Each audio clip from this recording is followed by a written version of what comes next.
नमस्ते। आप सभी का मेरे YouTube चैनल में स्वागत है। हम अध्याय 2 पढ़ रहे थे, व्यापार से साम्राज्य तक कंपनी की सत्ता स्थापित होती है। हमने ये सब कुछ देखा, ये सब पढ़ा था।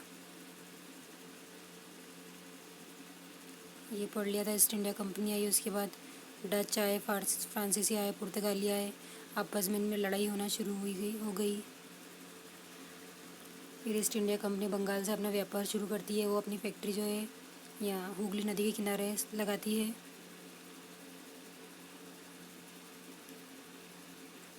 पर उनमें आपस में बंगाल के नवाब और अंग्रेज़ों में आपस में खींचतान होती है। आपस में वो लड़ाई झगड़ा करना शुरू होते हैं। तो ये जो टकराव है दिनों दिन गंभीर होता है और इन टकरावों की परिणति प्लासी के युद्ध के रूप में होती है।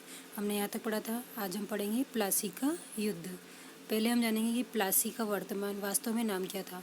क्या आप जानते थे कि प्लासी का ये नाम किस तरह पड़ा?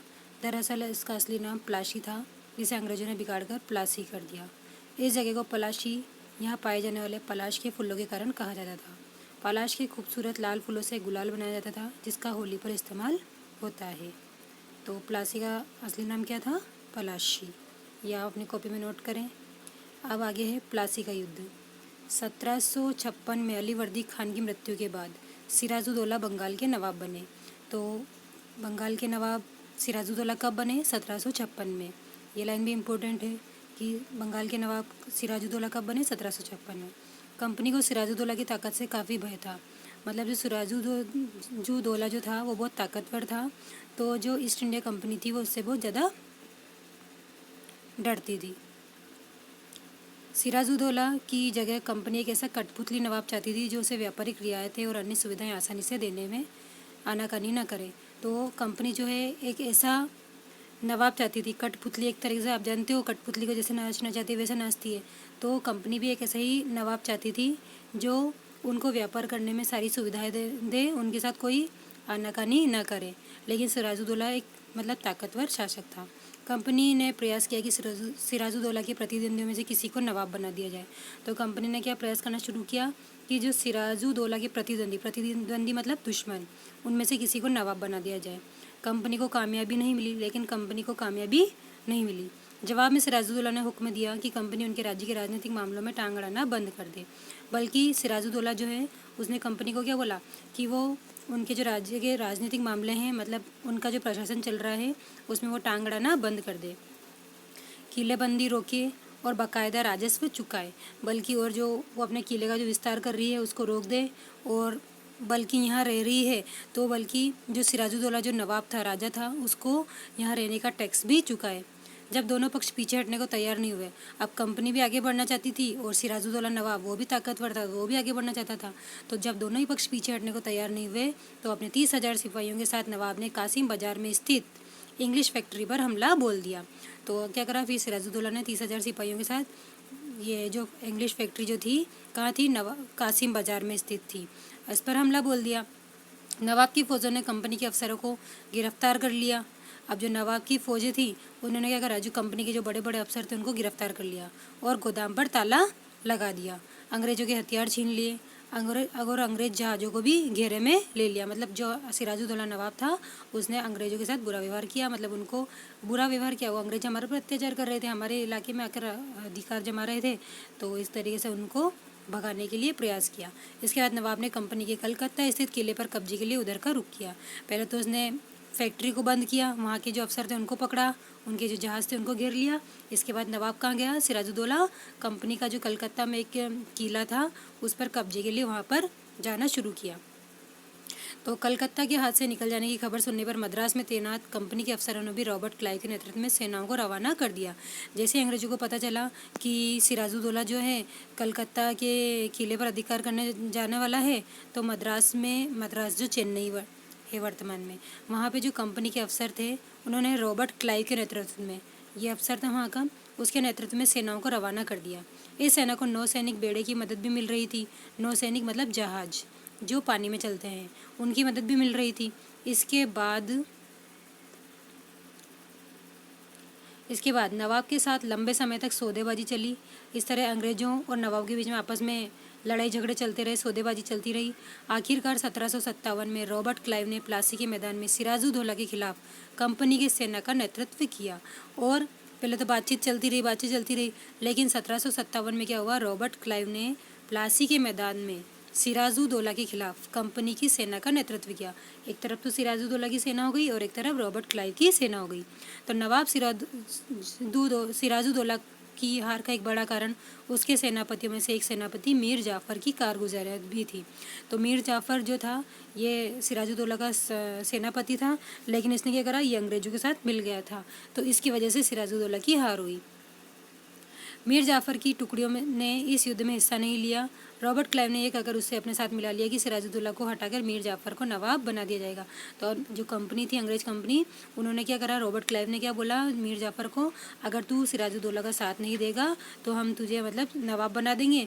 तो लालच किसके मन में नहीं आता था, मीर जाफ़र के मन में लालच आया। तो उसने क्या करा, सिराजुद्दौला का साथ नहीं दिया, बल्कि अपनी सेना लेके तो खड़ा रहा, लेकिन उसका कोई साथ नहीं दिया। अब प्लासी की जंग इसलिए महत्वपूर्ण मानी जाती है क्योंकि भारत में ये कंपनी की पहली बड़ी जीत थी। मतलब प्लासी के युद्ध को सबसे मतलब महत्वपूर्ण क्यों माना जाता है, भारत में अंग्रेजों के आने के बाद सबसे पहली जो बड़ी जीत हुई थी ये हुई थी। प्लासी की जंग के बाद सिराजुद्दौला को मार दिया गया। प्लासी की जंग जब हुई तो उसके बाद सिराजुद्दौला जो नवाब था उसको मार दिया गया और मीर जाफ़र को नवाब बना दिया गया। कंपनी अभी भी शासन की जिम्मेदारी संभालने को तैयार नहीं थी। अब कंपनी जो थी उसने क्या करने थी, वो मतलब अधिकार तो करना चाहती थी भारत पर, यहाँ पे वो सिर्फ व्यापार करना चाहती थी, पैसा कमाना चाहती थी। यहाँ पे पूरी तरह से मतलब रहना नहीं चाहती थी। मतलब भारत का जो सोने की चिड़िया कहा जाता था, भारत में किसी चीज़ की कमी नहीं थी, उन सब पर अधिकार करना चाहती थी। कंपनी अभी भी शासन की जिम्मेदारी संभालने को तैयार नहीं थी। इसका मूल उद्देश्य तो व्यापार को फैलाना था। तो कंपनी का मूल उद्देश्य क्या था, व्यापार को फैलाना। अगर ये काम स्थानीय शासकों की मदद से बिना लड़ाई लड़े ही किया जा सकता था तो किसी राज्य को सीधे अपने कब्जे में लेने की क्या ज़रूरत थी। अब वो बिना मतलब किसी की परमिशन के तो वहाँ व्यापार कर नहीं सकती थी, तो उसको लड़ाई करनी पड़ती थी, तभी वहाँ अधिकार जमा सकती थी। जैसे अब बंगाल में आई तो बंगाल के जो नवाब थे वो लड़ाई लड़ेंगे क्योंकि दूसरा कोई हमारे यहाँ पे अधिकार जमाना आएगा तो हम क्या लड़ाई लड़ेंगे सही। तो इस तरह उनको लड़ाई लड़नी पड़ रही थी। तो जल्दी ही कंपनी को एहसास होने लगा कि ये रास्ता भी आसान नहीं है। कठपुतली नवाब भी हमेशा कंपनी के इशारों पर नहीं चलते थे। आखिरकार उन्हें भी तो अपनी प्रजा की नज़र में सम्मान और संप्रभुता का दिखावा करना पड़ता था। तो धीरे धीरे कंपनी को एहसास होने लगा कि चाहे हम हमारी मर्जी के नवाब को राजा बना दें, लेकिन ये भी संभव नहीं है, क्योंकि वो राजा भी उसके इशारे पर नहीं चल सकते। क्यों नहीं चल सकते, क्योंकि अगर राजा कंपनी के इशारे पर चलेगा तो प्रजा क्या करेगी, इसका विरोध करेगी, जनता इसका विरोध करेगी। तो राजा को भी अपने सम्मान और संप्रभुता की चिंता थी, इस कारण वो भी कंपनी के इशारे पर नहीं चला। तो फिर कंपनी क्या करती, जब मीर जाफ़र ने कंपनी का विरोध किया तो अब मीर जाफ़र भी मतलब जनता के सामने तो अच्छे बनना चाहता था। तो जब मीर जाफ़र ने भी उसने भी क्या करा, चाहे वो अंग्रेज कंपनी ने उसको राजा बनाया था, लेकिन उसने क्या करा, कंपनी का विरोध किया। तो कंपनी ने उसे हटाकर मीर कासिम को नवाब बना दिया। तो आपको सीक्वेंस याद रखनी है, सबसे पहले कौन नवाब बना, फिर कौन बना, फिर कौन बना। जब मीर कासिम परेशान करने लगा तो बक्सर की लड़ाई में उसको भी हराना पड़ा। फिर मीर कासिम को नवाब बना दिया। अब मीर कासिम क्या करना, वो भी अंग्रेजों को परेशान करने लगा। तो वापस एक युद्ध होता है, प्लासी के युद्ध के बाद बक्सर की लड़ाई, ये हुई थी 1764 में। तो इसको भी अपने पद से हटा दिया गया, मीर कासिम को भी अंग्रेजों ने हटा दिया, उसे बंगाल से बाहर कर दिया और मीर जाफ़र को दोबारा वापस नवाब बनाया गया। अब ये जो मीर कासिम था इसको तो बंगाल से ही बाहर निकाल दिया और वापस से जो मीर जाफ़र था उसको वापस नवाब बना दिया। अब नवाब को हर महीने 5 लाख रुपए कंपनी को चुकाने थे। अब नवाब के सामने क्या शर्त रखी कि आपको हर महीने हमें क्या देना होगा, 5 लाख रुपए कंपनी को देने होंगे। कंपनी अपने सैनिक खर्चों से निपटने, व्यापारिक ज़रूरतों तथा अन्य खर्चों को पूरा करने के लिए और पैसा चाहती थी। तो कंपनी जो है अपने उसके जो सेना के जो खर्चा होता था और भी व्यापारिक और ज़रूरत थी और अन्य खर्चा था, उनको पूरा करने के लिए उसको पैसे की ज़रूरत थी। तो उसने नवाब को क्या बोला कि मैं तुम्हें नवाब बना के रखूँगा, तुमको हर महीने मुझे 5 लाख रुपए देने होंगे। कंपनी और ज़्यादा इलाके तथा और ज़्यादा कमाई चाहती थी। अब कंपनी क्या चाहती थी, और ज़्यादा इलाकों पर अधिकार करना चाहती थी और ज़्यादा कमाई करना चाहती थी। तो 1765 में जब मीर जाफ़र की मृत्यु हुई तब तक कंपनी के इरादे बदल चुके थे। कठपुतली नवाबों के साथ अपने खराब अनुभवों को देखते हुए क्लाइव ने ऐलान किया कि अब हमें खुद ही नवाब बनना पड़ेगा। तो देखो 1765 में क्या हुआ, जैसे ही मीर जाफ़र की मृत्यु हुई तो कंपनी के इरादे बदलने लगे, क्योंकि वो जो नवाब बना रहे थे वो कंपनी के हिसाब से नहीं चल रहे थे। तो इन कठपुतली नवाबों के समय उसने मतलब रॉबर्ट जो क्लाइव था उसने क्या ऐलान किया, अब हमें खुद ही नवाब बनना पड़ेगा, मतलब किसी अंग्रेज को ही अब यहाँ का नवाब बनाया जाएगा। आखिरकार 1765 में मुगल सम्राट ने कंपनी को ही बंगाल प्रांत का दीवान नियुक्त कर दिया। और अंत में क्या हुआ, 1765 में मुगल सम्राट जो था कौन, मीर जाफ़र की मृत्यु हो गई थी 1765 में। लेकिन उसके पहले ही उसने कंपनी को ही बंगाल प्रांत का दीवान नियुक्त किया, मतलब कंपनी को ही बोला कि आप ही बंगाल का मतलब शासन वासन संभालें। दीवानी मिलने के कारण कंपनी को बंगाल के विशाल राजस्व संसाधनों पर नियंत्रण मिल गया। अब वो राजा बन गया तो क्या हुआ, कंपनी को बंगाल के विशाल राजस्व संसाधनों पर, मतलब जहाँ से भी टैक्स वसूला जाता था पूरे राज्य से, वहाँ पर उसके ऊपर उसका अधिकार हो गया कंपनी का। इस तरह कंपनी की एक पुरानी समस्या हल हो गई, मतलब उसको सब जगह से पैसा मिलना शुरू हो गया, इसकी समस्या थी। 18वीं सदी की शुरुआत से ही भारत के साथ उसका व्यापार बढ़ता जा रहा था, लेकिन उसे भारत में ज़्यादातर चीज़ें ब्रिटेन से लाए गए सोने और चांदी के बदले में खरीदनी पड़ती थी।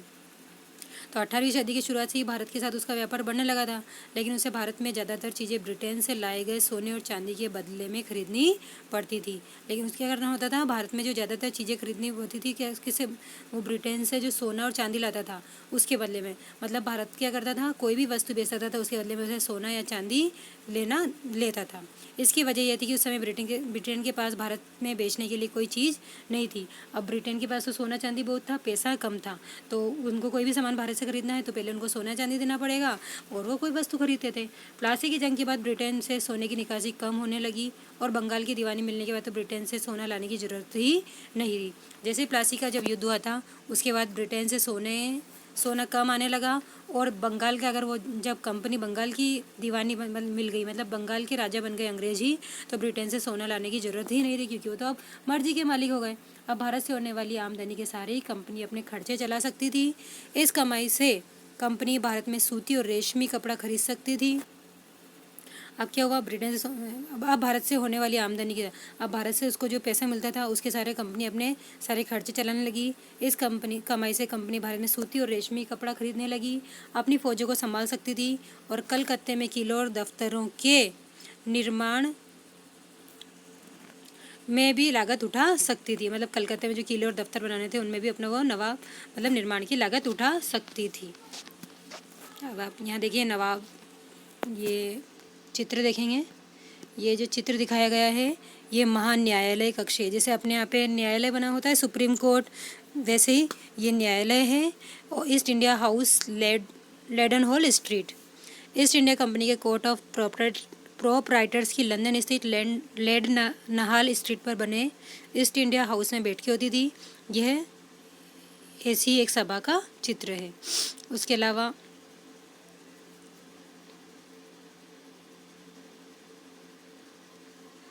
आप देखो नवाब की शिकायतें। 1773 में बंगाल के नवाब ने इंग्लिश व्यापारियों के बारे में ये कहा, मतलब बंगाल का जो नवाब था उसने अंग्रेज जो व्यापारी थे उनके बारे में ये कहा था, जब वे पहली बार हमारे देश में आए थे तो उन्होंने सरकार के सामने विनती करते हुए कहा था कि उन्हें एक फैक्ट्री बनाने के लिए थोड़ी सी ज़मीन दे दी जाए।